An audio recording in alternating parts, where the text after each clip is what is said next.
हा कल्पभेद आहे की आणखीन काहीतरी वेगळं आहे?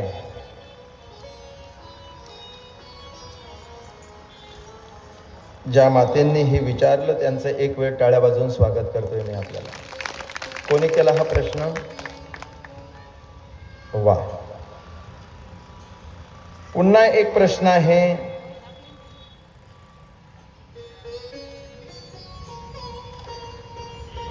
निमिष राजा, एक तर नेमी राजा असेल, निमिष राजा नाही, निमी राजा. त्यांचं चरित्र ऐकण्याची इच्छा है, लेकिन अभी तो मेरा लाला आ गया है, अभी तो राजा उधर गया, वो आने के बाद राजा बीजा कुछ नहीं चलता है. इसलिए देखेंगे जिस समय मिलेगा समय, उस समय नेमी राजा का, नेमिष राजा का जो चरित्र है वो सुनाएंगे, लेकिन आज नहीं. अभी तो मेरा लाला है, अभी तो माखन मिश्री खाने का समय है, तो राजा बनकर थोड़ा मिलेगा. लेकिन हमने तो सुना है कि गोमूत्र में गंगा माता का वास है, और आपने बताया कि धन्वंतरी माता का वास है, तो एक कल्पभेद है क्या और कुछ उसमें है? तर याचं उत्तर असं आहे, ज्या वेळेला गोसेवक, गोभक्त गाईचं गोमूत्र आपल्या मुखामध्ये टाकतो, त्यावेळेला धन्वंतरी आणि गंगा माता ह्या ज्या देव्या आहेत, ह्या दोन गोमूत्राच्या ठिकाणी वास्तव्य करत असतात. गोमूत्राच्या ठिकाणी जे आरोग्याच्या दृष्टीनं जी देवता आहे ती धन्वंतरी आहे, आणि पावित्र्याच्या दृष्टीनं जी देवी आहे ती गंगा माता आहे. या दोन्हीही मातेचं वास्तव्य त्या गोमूत्राच्या ठिकाणी वास करत असते. गोपाल कृष्ण भगवान की जय. शुकदेवजी महाराज परीक्षिती राजाला सांगतात की राजन, या गोमातेच्या ठिकाणी केलेली जी सेवा आहे ही सर्व देवतांची सेवा आहे, त्या तत्वाची सेवा आहे. एक गोमाता घरामध्ये आणली की अनेक देवतेचा वास होतो, त्याची फलही प्राप्त होतात, लाभही प्राप्त होतो. तसा माझा कृष्ण कन्हैया एक घरामध्ये आणला, तो गौसेवक आहे. तो एक वेळ गोकुळामध्ये आला की त्या गोकुळाची परिस्थितीच बदलते.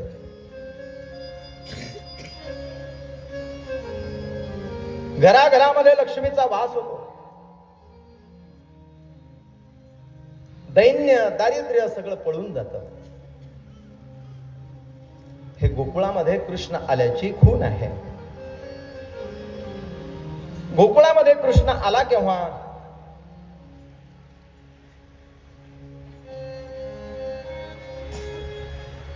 हे कसा कळेल? कृष्ण उपासना वेगळी, कृष्णाची अर्चन भक्ती वेगळी, आणि गोकुळामध्ये कृष्ण येणं वेगळा. गोकुळामध्ये, ब्रजभूमीमध्ये जी ब्रजवासी आहेत ती कृष्णाची पूजा नाही करत. ऐका, ब्रजवाशांच्या सोबत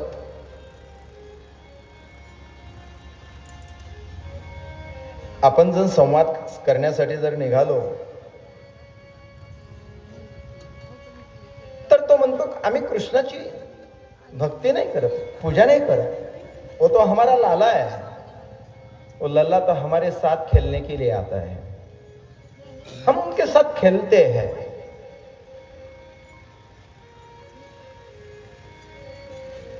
त्याला गोकुळवासी म्हणतात, त्याला गोपाळ म्हणतात. कोणीतरी एका गोकुळातल्या त्या ब्रजवाशांना विचारलं, तुम्ही कृष्णाचे कोण आहात? त्याने विचारलं, तुम्ही कोण आहात? त्याने सांगितलं आम्ही भक्त आहोत. गोकुळवानेश्वराने सांगितलं आम्ही सुद्धा भक्त आहोत. मग त्यांनी प्रश्न केला की तुम्ही भक्त कोणते आहात? भक्ताचे वेगवेगळे प्रकार पडतात. अर्थार्थी भक्तामध्ये वेगवेगळे प्रकार आहेत. त्याच्यामधले तुम्ही भक्त कोणते? गोपाळ म्हटले तुम्ही भक्त कोणते ते सांगा. ते म्हणे आम्ही अनन्य भक्त आहोत. आम्ही कोणते भक्त आहोत? अनन्य भक्त आहोत.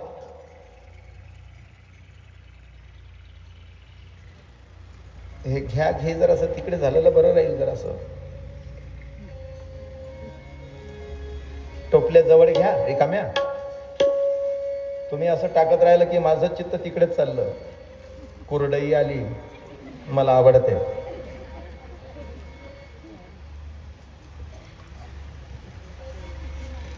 म्हणून रिकाम्या टोपल्या जवळ घ्या. तिथल्या तिथे घेऊन घ्या. भरलं की पुन्हा देवाजवळ आणून ठेवा.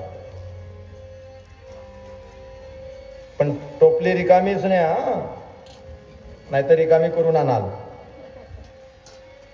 ज्यांची टोपली रिकामी असते ना त्यांचीच टोपली भरल्या जात असते.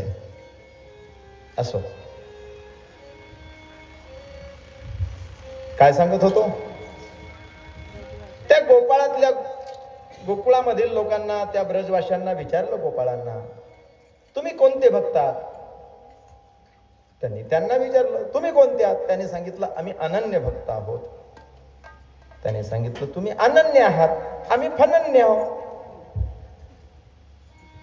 त्यांनी सांगितलं अनन्य भक्त म्हणजे काय आम्हाला माहिती आहे, पण फनन्य म्हणजे काय? ते म्हणे अनन्य म्हणजे काय सांगा बरोबर. अनन्य भक्त त्याला म्हणतात की त्याच्याशिवाय आम्हाला दुसरा कोणीच नाही. त्या देवाशिवाय आम्हाला कोणीच नाही. त्याचं नाव आहे अनन्य भक्त. आता तुम्ही फनन्य सांगा. तो म्हटला तुम्ही अनन्य भक्त का आहात? तर त्या देवाशिवाय तुम्हाला कोणी नाही म्हणून तुम्ही अनन्य आहात. पण आम्ही फनन्य का आहात तुम्हाला माहिती आहे का? त्या देवाला आमच्याशिवाय दुसरं कोणी नाही म्हणून आम्ही फनन्य आहोत.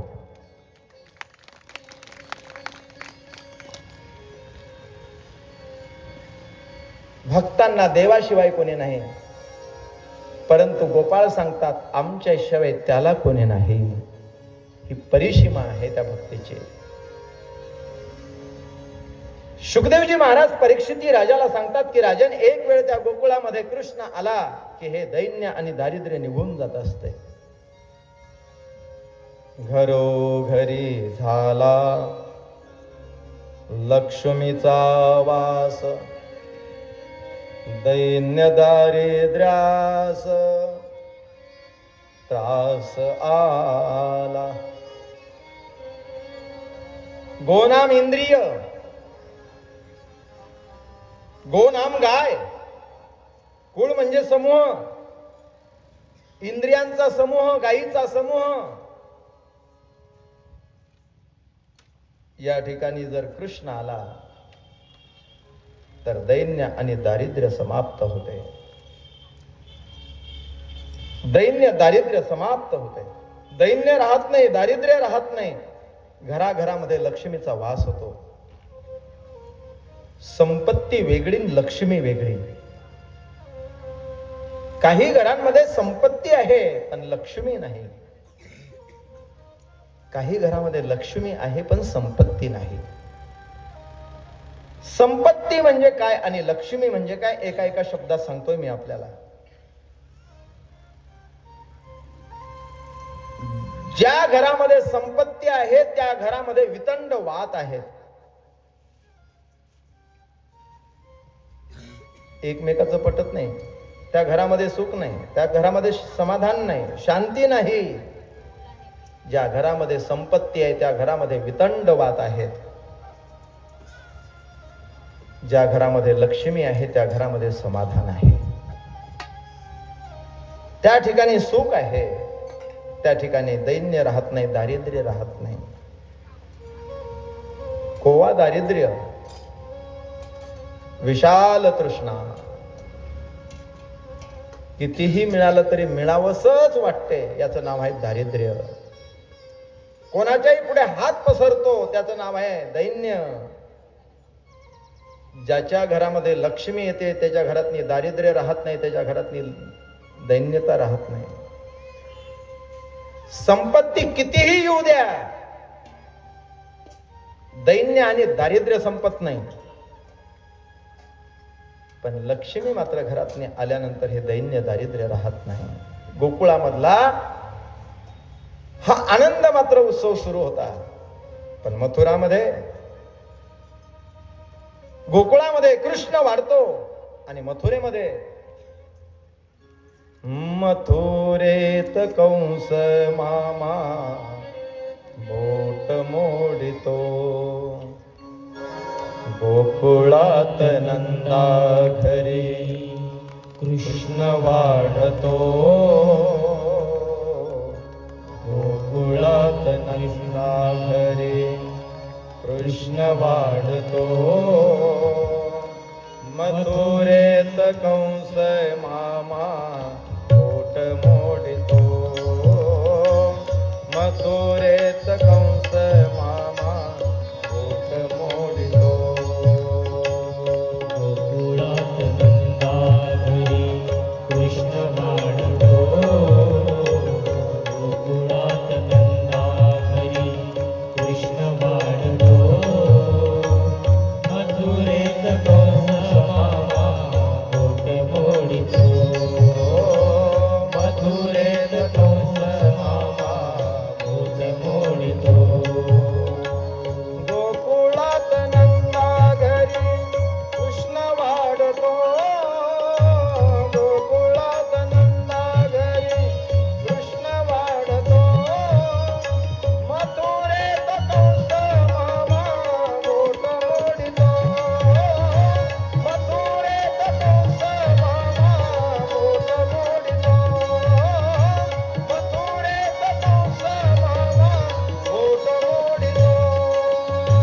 गोकुळात नंदा घरी कृष्ण वाढतो, गोकुळात नंदा घरी कृष्ण वाढतो, मथुरेत कंस मामा बोट मोडितो, मथुरेत कंस मामा बोट मोडितो, मथुरेत कंस मामा बोट मोडितो. बोटे मोडितो रे मामा, बोटे मोडितो. एवढा प्रयत्न केला परंतु हातातला निघून गेला. आपत्कालीन मीटिंग बसवली. कोण संपवेल माझ्या त्या शत्रूला, कोण मारेल माझ्या शत्रूला. एवढा प्रयत्न करूनही सुद्धा निघून गेला. शुकदेवजी महाराज परीक्षिती राजाला सांगतात की राजन, त्या मीटिंग मध्ये सगळे लोक येऊन बसलेले होते. कोण सगळ्यांना सांगत होता कोण संपवेल. प्रधानमंत्री उभा राहिला आणि विचारलं, महाराज कोण शत्रू आहे सांगा, काय नाव आहे त्याचं, कुठे राहतो. कंसानं सांगितलं कोण आहे माहिती नाही, कुठे राहतो माहिती नाही, कसा आहे माहिती नाही, नाव काय आहे माहिती नाही, केवढा आहे माहिती नाही. मग नाही म्हणा ना. नाही कसं म्हणायचं, कारण त्या देवीनं सांगितलेलं आहे माझ्या आधी तो जन्माला आलेला आहे. तो जन्माला आला पण कोण आहे माहिती नाही, कुठे आला तेही माहिती नाही, कोणाच्या इकडे आला तेही माहिती नाही, पण आला मात्र एवढा आहे. कोण संपवेल. कोणाचंच डोकं चालत नव्हतं की कसं मारायचं त्याला. कोण आहे असता माहिती असता तर तपास घेतला असता, समाप्त केला असता. नाव जरी माहिती असती तर त्याचा तपास केला असता. परंतु नावही माहित नाही, गावही माहित नाही, कसा आहे तेही माहिती नाही. एकाने विचारलं फोटो आहे का, मग फोटो. त्याने सांगितलं बाबा रे, ते जर असतं तर कशाला लागलं असतं, मीच सांगितलं असता. कोण आहे तेही माहिती नाही, कसा आहे तेही माहिती नाही, पण आहे मात्र एवढं नक्की आहे. कोण आहे, कसा मारायचा, कोणी मारणार, एकाच ही डोकं चालत नव्हतं. त्याच्यामध्ये त्या मंत्रिमंडळामध्ये एक स्त्री होती. ज्या वेळेला माणसाचं डोकं चालत नाही ना, त्यावेळेला बाईचं डोकं चालते म्हणतात. हा, एखाद्या वेळेला जर घरामध्ये जर मनुष्य आपलं चिंतेमध्ये बसला ना, बाई लगेच म्हणते काळजी नका करू. असं चिंता करून काय होते, बाई महिना झाला तुम्ही जेवतच नाही, काळजी नका करू. तुम्ही एवढं केलं ना, तर मी सांगते आता एवढं करून बघा, जमलं तर जमलं. सल्लाबाई देते. तो म्हणतो अगं मी एवढं केलं, पण आता काय होणार आहे. तुमचं असंच तर आहे, करून बघायला काय हरकत आहे, करून तर बघा. ती पुतना त्या ठिकाणी उभी राहिली आणि सांगितलं, कंसा मी मारते तुझ्या शत्रूला. कंस म्हटला पण कसं काय मारशील, कसं मारशील.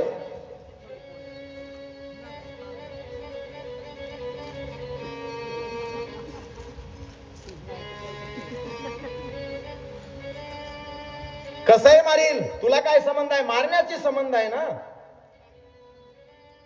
मी मारेल, मी संपवेल त्याला.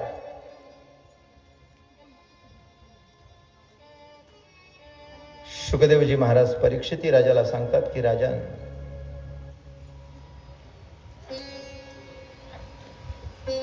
ती पुतना उभी राहिली आणि तिनं सांगितलं, कंसा फार सोपं आहे त्याला मारणं. तुला देवीनं कधी सांगितलं. आज 6 दिवस झाले, 6 दिवस झाले. मग एवढ्या कार्ट्याला मारण्यासाठी एवढी चिंता करतो. त्या का टवळीला माहित होता एवढा आहे का, ईद भर आहे का, टीच भर आहे. ती म्हटली मी समाप्त करते त्याला, तू नको काळजी करू. पण मारशील कसं ते तर सांग. ती म्हटली अरे कसं डोकं चालत नाही कंसा, राजा कोण केलं तुला राजा. साधी गोष्ट आहे. तिनं सांगितलं माझ्या आधी जन्माला आहे. येऊन किती आधी आला असेल, 15 दिवस आधी आला असेल, 1 दिवस आधी आला असेल. एका महिन्यामध्ये जेवढे या ब्रजमंडल मध्ये मुलं जन्माला असले असतील तेवढे सगळे मारून टाकायचे, म्हणजे त्याच्यात तुझा शत्रू मेला. चालवलं कोणाचं डोकं असं, सगळे मारून टाकायचे. कंस म्हटला पण हे सगळे मारायचे तरी कसे. ते म्हणजे कंसा तुला माहिती नाही. लहान मूल झाल्यानंतर त्याला बघायला जात असतात आणि बघायला गेल्यानंतर त्याच्यासाठी काहीतरी न्यावं लागतं. जसं यवतमाळ मधल्या सगळ्या बायांनी काहीतरी आणलं. हा, कोणा काय आणलं, कोणा लाडू आणले, कोणी बेसनाचे आणले, गांजराचा हलवा पण आणला, अनारसे पण आणले, करंजा पण आणल्या. वा वा वा वा, सुंदर सुंदर सुंदर. काही मावल्यानं तर पाकिटच आणले.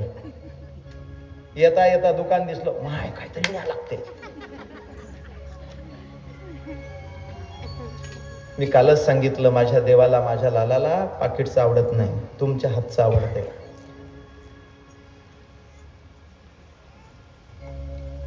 सांगू का तुम्हाला,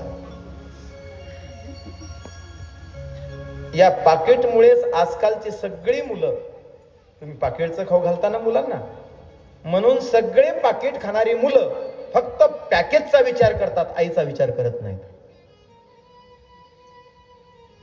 आपलं पॅकेज कसं वाढलं, कारण फक्त त्याचं पॉकेट आहे ना, मग तो पॉकेटचा आपल्या खिशाचाच विचार करेल.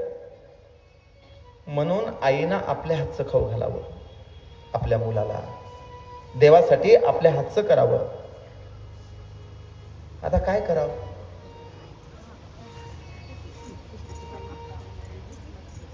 पूर्वी आम्ही लहान होतो, एवढे खाण्याचे दुकानं नव्हतेच बाहेर. 30 वर्षाच्या आधी एवढे खाण्याचे दुकानं नव्हतेच. फारच फार जर बाहेर पडलं तर कुठंतरी एखादी चहाची कॅन्टीन आणि तिथे भजन आलू भंडाराच जाईल. याच्यापेक्षा काहीच भेटत नव्हतं. आणि कुठंतरी, आणि एखादा जर धाब्यावर गेला, ते ट्रकवाले वगैरे धाब्यावर राहायचे, आणि तिथे जर एखादा माणूस गेला तर लोक म्हणायचे धाब्यावर गेला. आता तर धाबे गल्ली गल्लीत व्हायला लागले. तुमच्या गल्लीत नसल म्हणा, धाबे कुठे गल्लीत असतात का?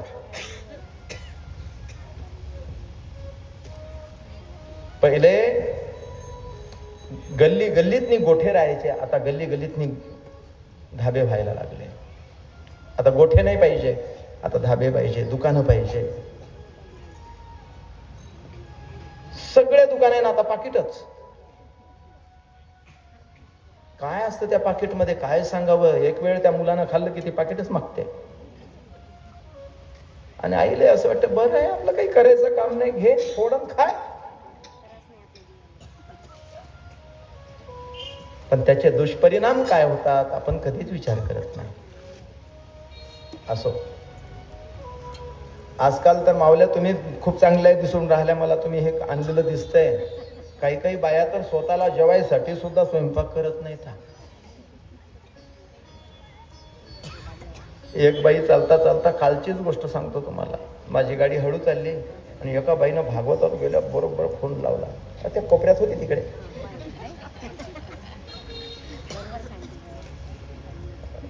फोनवर बोलता बोलता काय म्हटली माहित आहे का?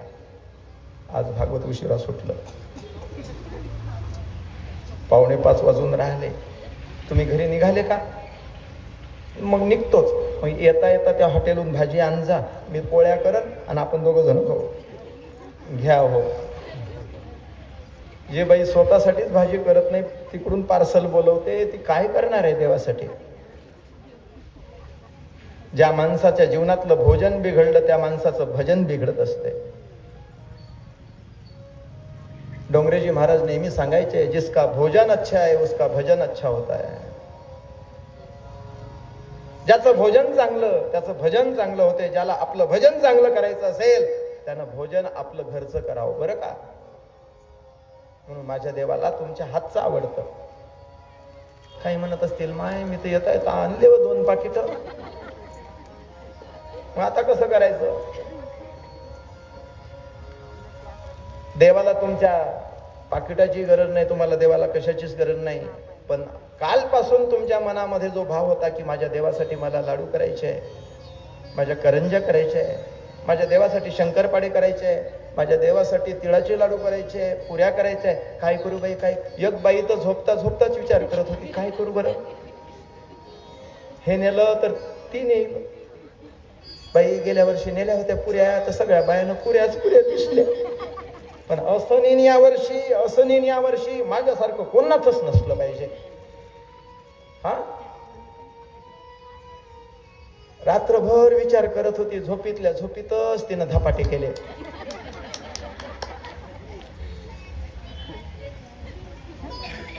आणि मग सकाळी उठून विचार केला की बाई मला स्वप्नात धपाटे दिसले, म्हणून धपाटे कोणी करतच नाही वाटते, म्हणून धपाटे केले आणि इथे देवासाठी पण आले. हा, सांगू का तुम्हाला, देवाची उपासना, देवाची भक्ती आपल्या म्हणण्याप्रमाणे कधीच करायची नाही. आपल्याला जशी वाटते तशी करायची नाही. सेवा त्याला म्हणत असतात की ज्याची करायची आहे त्याच्या इच्छेप्रमाणे झाली पाहिजे. तसं देवाची सुद्धा उपासना भक्ती त्याला जसं पाहिजे तशी केली पाहिजे. हे कसं कळेल? देवाला काय पाहिजे? एक लातूर मधली एक भक्त माझ्याकडे आले आणि तिने सांगितलं, महाराज जे तुमच्या कथेमधून ऐकलं ना, तेव्हापासून मी देवाला आवडणारी भक्ती करते, देवाचा शृंगारही तसाच करते. म्हटलं म्हणजे?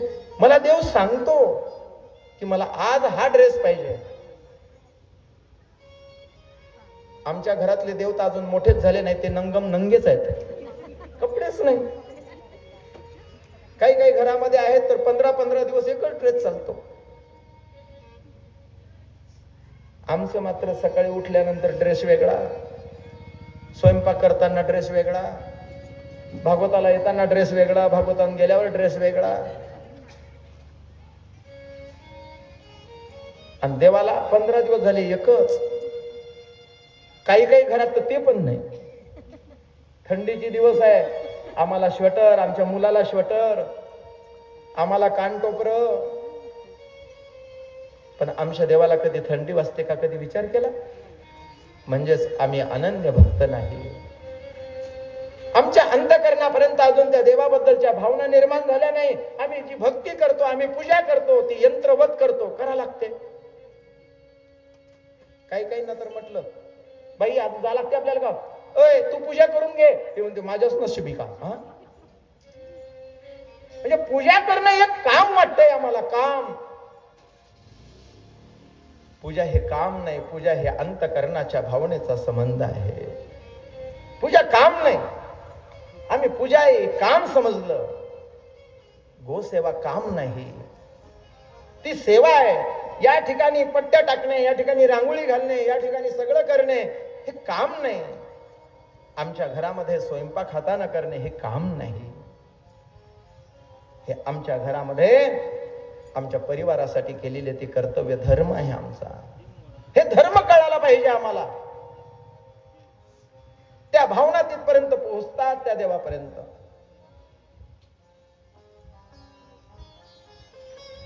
ती भक्त, ती मुलगी बोलायला लागली, महाराजजी तुम्ही सांगितलेल्या प्रमाणे देवाच्या आवडीचा शृंगार करते. म्हटलं बेटा तुला हे कसं काय कळलं की देवाला हे आवडते, देव कसा बोलतो तुझ्यासोबत? ते म्हणे सुरुवात मी महाराजजी अशी केली, मी माझ्या घरामध्ये आणलेले ड्रेस मोजले, 15 ड्रेस होते.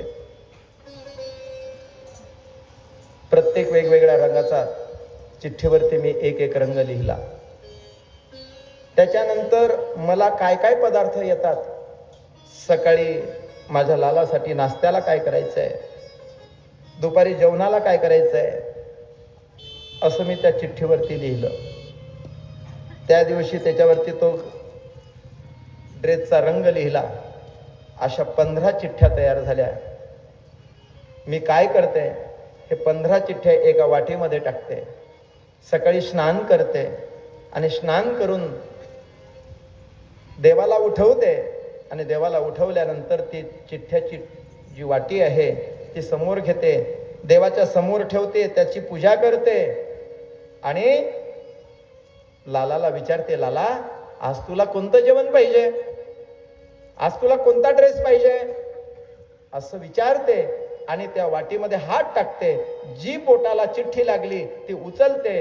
लाल आज लाल रंगाचा मला शृंगार पाहिजे, आज मला बालभोगामध्ये हे पाहिजे, आज मला दुपारच्या जेवणामध्ये हे पाहिजे, संध्याकाळच्या जेवणामध्ये हे पाहिजे. मी माझ्या आवडीचे पदार्थ करत नाही, माझ्या घरातल्या माणसाची आवडीचे पदार्थ करत नाही. त्या चिठ्ठीवरती निघालेले सगळे पदार्थ माझ्या देवाच्या आवडीचे म्हणून करते, माझ्या देवाच्या आवडीचे करते. आज माझ्या देवाला हे आवडते म्हणून तर ही चिठ्ठी निघाली. असं मी 12 महिन्यापर्यंत करत आले. परंतु 12 महिन्यापर्यंत चालत असताना एक दिवस मी पूजेला बसले आणि ती वाटी घेण्याचं विसरले. पूजेला बसल्यानंतर कसं उठावं म्हणून संकोच निर्माण झाला आणि मनातून आवाज आला, अरे आज तर मला पिवळ्या रंगाचा ड्रेस पाहिजे, मला बालभोग हा पाहिजे. महाराजजी, हा माझ्या कानावरती आवाज आला. 12 महिन्यापर्यंत मी हा नियम केला, चिठ्ठीवरती मी देवाचा शृंगार करत होते. पण आज 12 महिने होऊन गेल्यानंतर एक दिवस ती चिठ्ठी घेण्यासाठी, ती वाटी घेण्यासाठी विसरले. तर भगवंताने मला त्याच्या मनातली आवड सांगितली, त्याप्रमाणे मी सेवा केली. आज माझा लाला मला आज मनातून सांगतो की आज मला हा शृंगार पाहिजे, आज मला हा शृंगार पाहिजे. तुम्ही करून बघा, एक दिवस माझा लाला तुम्हाला सांगेल. तुम्ही करून तर बघा, करून तर बघा. तो भगवान परमात्मा त्या भक्ताच्या अंतकरणाचा भाव घेत असतो. त्याला पदार्थ पाहिजेत नाही, तुमच्या अंतकरणातला भाव तो घेतो. त्याला भाव पाहिजे. अरे त्या विदुराच्या पत्नीच्या हातच्या त्यांनी केळीच्या साली खाल्ल्या. केळीचा गाभा दिला तर वाकडं तोंड केलं. मग त्याला केळीची साल आवडते का? का तो गाभा आवडत नाही का? नाही, तसं काही नाही. त्याच्यामध्ये जो असलेला विदुर पत्नीचा भाव आहे तो मात्र त्याला आवडतो. अरे त्या शबरीची बोरं खाल्ली, पुष्टी बोरं. पावित्र्यता, शौचता ह्या गोष्टी एका सीमेपर्यंत आहेत. परंतु ज्या वेळेला ही उत्कंठा भावनेची एक सीमा ओलांडते, ती भावना ती सीमा ओलांडते, त्यावेळेला तिथे कोणताच शास्त्राचा नियम चालत नाही. त्याला भावात्मिका भक्ती म्हणतात. भक्तीचे दोन प्रकार आहेत. एक वैदिक भक्ती आहे आणि एक भावात्मिका भक्ती आहे. वैदिक भक्ती त्याला म्हणतात की जी वेदांनी, जी शास्त्रांनी जी सांगितलेली आहे तशीच करणं, याचं नाव वैदिक भक्ती आहे. पण दुसरी भक्ती मात्र ती आपल्या मनामध्ये जसा भाव निर्माण होईल तसं करणं, त्याचं नाव भावात्मिका भक्ती आहे. वैदिक भक्ती करणाऱ्याला देव प्राप्त होतो, तो देवापर्यंत पोहोचतो. जो वैदिक भक्ती करतो तो देवापर्यंत पोहोचतो, त्याला देवाची प्राप्ती होते. पण जो भावात्मिका भक्ती करतो ना, तो देवाकडे जात नाही. जो भावात्मिका भक्ती करतो तो देवाकडे जात नाही. मग वैदिक भक्तीनं देवाकडे जातो, पण भावात्मिका भक्तीनं देवाकडे जात नाही. मग काय होतं? देवच त्या भक्ताकडे येतो. त्याचं नाव भावात्मिका भक्ती आहे. देवच त्या भक्ताकडे येतो. गोकुळामधले जे गोपाळ आहेत ते मथुरेमध्ये गेले नाही. मथुरेमधूनच हा आला, कारण यांच्याकडे तसा भाव होता. मथुरेमध्ये तसा भाव नव्हता, म्हणून त्या मथुरेमधून निघून गेला आणि या मथुरेमध्ये फक्त बोट मोडण्याचं काम सुरू होतं. एवढा प्रयत्न केला परंतु हातातला निसटला. या पुतण्याने सांगितलं, मी करते त्याला समाप्त, मी करते त्याला समाप्त. पण कसं करणार? कसं करणार? अरे जेवढे एका महिन्यामध्ये मुलं जन्माला आले असतील तेवढे सगळे एकाच वेळेला समाप्त करून टाकायचे. पण करणार कसे? कोण येऊ देणार तुला घरामध्ये? हे तुझं शरीर, हे तुझे दात, एवढे मोठे विक्राळ तुझं रूप, काळी भोर, कोण येऊ देणार तुला घरामध्ये? तिनं सांगितलं, तुला माहिती नाही, माझ्याकडे विद्या आहे, मला रूप बदलता येतं. तिनं स्वरूप सुंदर तयार केलं आणि सांगितलं, हे रूप घेऊन मी प्रत्येकाच्या घरी जाणार, कोणाकोणाला मुलगा झाला आणि माझ्याजवळ मुलगा आला की माझ्या स्तनाला मी जहाल विष भरणार. तोंड लागलं की पोरग मरून गेलं पाहिजे, त्याच्यामध्ये तुझा शत्रू सुद्धा मरेल. कंसानं सांगितलं, हिला आहेर करा रे. आज त्या पुतनेनं मात्र स्वरूप सुंदर तयार केलं. स्वरूप सुंदर तयार करून ती पुतना आता गोकुळाच्या दिशेनं निघाली. नामावने आली नंदाची घरा, नामावने आली नंदाची घरा, नामावने आली नंदाची घरा, नामावने आली नंदाची घरा. स्वरूप सुंदरा देवांगना, स्वरूप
लागले.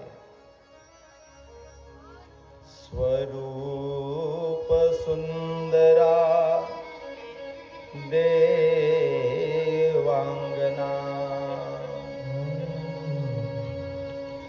नाम म्हणे आले नंदाची या गावा. नंदाच्या गावामध्ये ती यायला लागली आणि त्या नंदाच्या गावामध्ये एकच उत्सव चालू होता. सगळीकडे तोच आनंद होता, तोच आवाज होता. तीच बधाई त्या नंदाच्या वाड्याच्या समोर वाजत होती. कृष्ण जन्म भयो आज बधावा लेके आई.